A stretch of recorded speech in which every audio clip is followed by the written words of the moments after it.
Today we're about to finish the installation of these cabinets that we made at our shop, and we're going to explain how we did the sides. So these cabinets are made, the whole frame is made out of plywood.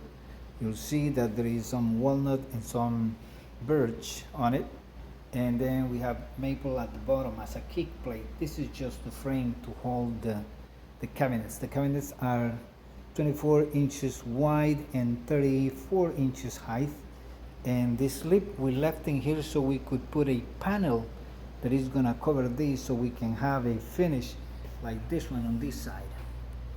On this one you can see we have a front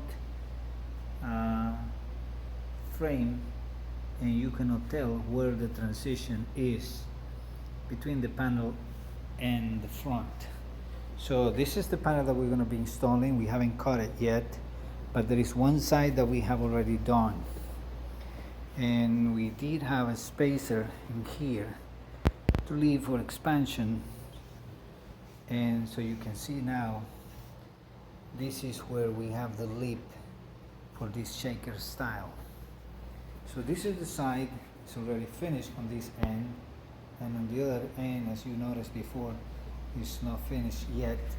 We are about to finish that. We just wanted to show how it gets done before we put it together.